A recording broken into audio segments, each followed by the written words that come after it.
ناظرین اکرام، ایک دفعہ کسی نے حضرت موسیٰ علیہ السلام سے پوچھا کہ اے پیغمبر، اس دنیا میں اس وقت سب سے بڑا عالم کون ہے؟ تو حضرت موسیٰ علیہ السلام نے فرمایا کہ آنا، یعنی کہ میں ہوں۔ لیکن اللہ تعالیٰ کو حضرت موسیٰ علیہ السلام کے اس طرح کہنے کی ادا کچھ پسند نہیں آئی۔ بظاہر تو یہی معلوم ہوتا ہے کہ حضرت موسیٰ علیہ السلام کو یہ کہنا چاہیے تھا کہ یہ علم مجھے اللہ نے عطا کیا ہے۔ چنانچہ اللہ تعالیٰ نے حضرت موسیٰ علیہ السلام سے فرمایا کہ اے موسیٰ، ہم نے آپ کو بعض ایسے علم عطا نہیں کیے جو دوسروں کو عطا کیے ہیں، تو آپ فلاں بستی میں جاؤ، وہاں ہمارا ایک بندہ خضر ہے، اس سے ملو، اور نشانی یہ ہے کہ دریا کے کنارے چلتے چلتے جہاں تمہاری مچھلی گر جائے گی وہاں آپ کی ان سے ملاقات ہو جائے گی۔ چنانچہ حضرت موسیٰ علیہ السلام اپنے خادم کو ساتھ لے کر بتائے گئے رستے کی جانب چل پڑے۔ چلتے چلتے ان کی مچھلی دریا میں گری، مگر خادم کو معلوم نہ پڑا۔ جب حضرت موسیٰ نے کھانے کی غرض سے دیکھا تو مچھلی وہاں موجود نہیں تھی، تو وہ اپنے پاؤں کی نشاندہی کرتے ہوئے واپس لوٹے، اور اسی دریا کے قریب ان کی ملاقات حضرت خضر علیہ السلام سے ہو گئی۔ تو حضرت موسیٰ علیہ السلام نے انہیں بتایا کہ میں اللہ کے حکم سے آپ کے پاس آیا ہوں۔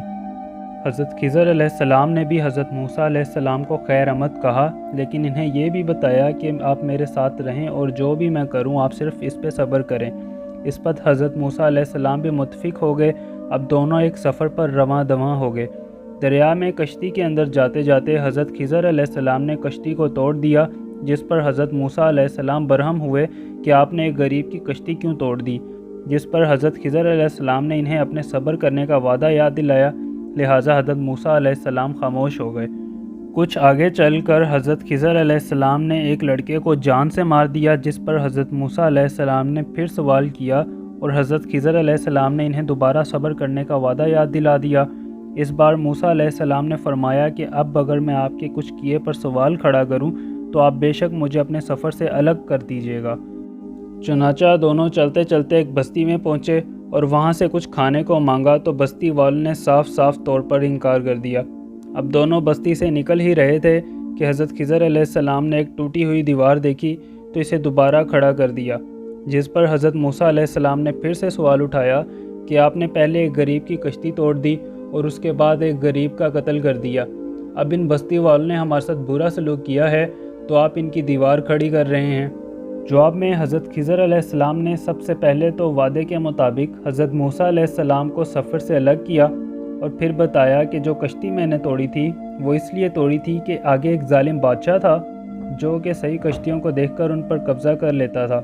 میں نے اس کی کشتی کو ڈبویا نہیں بلکہ اس پر احسان فرمایا ہے، اور جو میں نے لڑکے کو قتل کیا وہ بڑا ہو کر اپنے والدین کا نافرمان بننے والا تھا۔ اب اللہ تعالیٰ اس کے والدین کو اس کی بجائے فرما بردار اولاد عطا فرمائیں گے۔ اور اب یہ دیوار میں نے اس لیے کھڑی کی کیونکہ اس گھر کے یتیم بچوں کا باپ مرنے سے پہلے بچوں کے لیے ایک خزانہ چھوڑ گیا تھا جو کہ اس دیوار کے نیچے دفن ہے۔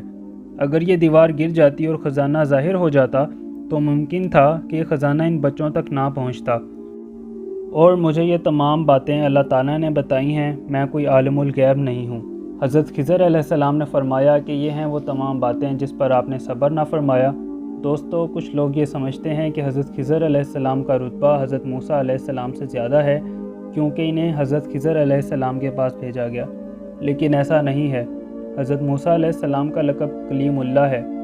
اس کے ساتھ ہی آج کی ویڈیو کا اختتام ہوتا ہے۔ مزید اس طرح کی انفارمیٹیو ویڈیوز کے لیے ہمارا چینل سبسکرائب ضرور کریں۔ اپنا خیال رکھیے گا۔ اللہ حافظ۔